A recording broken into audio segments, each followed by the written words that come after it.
asked about how I did the zoom frame, and I was watching a video by Chelsea Northrup. I don't know if you've seen Chelsea and Tony Northrup, but you should check out their video, their YouTube channel. It's pretty cool. She gave me an idea about demonstrating this thing with a Christmas tree, and I'll explain how I did, what the differences are between what she did and what I'm going to show you now, and what the real shots are. But anyway, I'm going to take a shot of the Christmas tree, and I'm going to use my camera with a 16 to 35 millimeter lens, and zoom from wide to telephoto, well, as telephoto as you can get with a 35.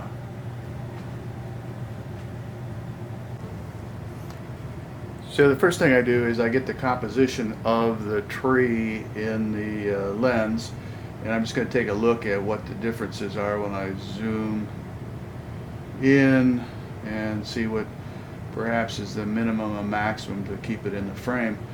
And it looks like about 22 millimeters is the max to keep the whole tree in the frame, and that's what 16 looks like. And then I've got my ISO set at 100, and that's so that I can have a timed exposure. And when I do that, and I set it on aperture priority, it's at f14, and it's a 5-second exposure. And I'm leaving the image stabilization on because I will be touching the camera with to do the zoom, so I want to maintain the stabilization. Normally I'd turn it off when I was using a tripod. I've got it set on a 2-second delay, but that's not necessary to prevent vibrations, but in this case it's going to be more to give me warning so that I can do the shot. So anyway, there's the beginning. I'm set at 2-second delay, and f14 and 5-second exposure at ISO 100. So clicking the shutter and going to 22, and that's what the shot looks like. You'll notice that the top and the bottom are relatively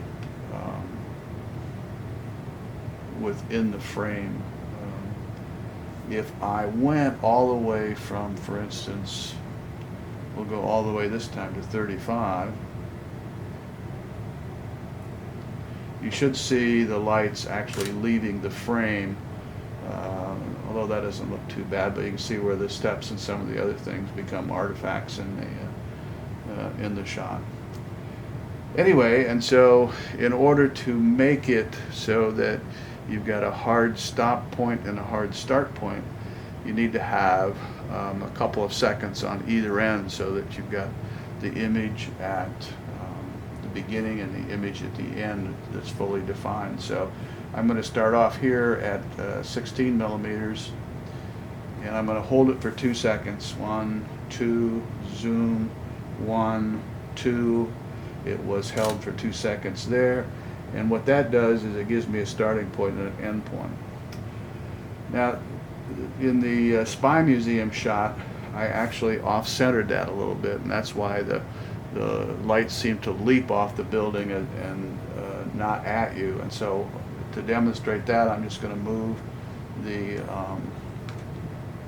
tree off to the side a little bit and start. Oops.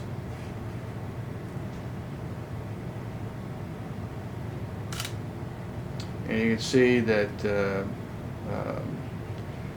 center of the image now is actually the photos on the wall. We go it the other way.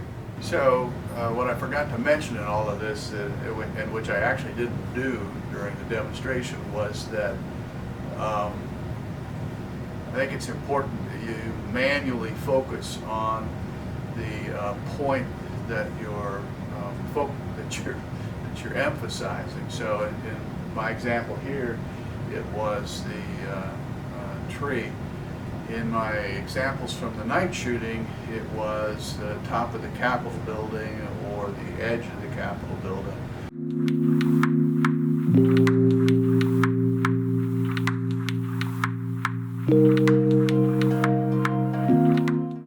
And for the Washington Monument, it was actually the monument itself. And so I chose manual focus when I was doing that.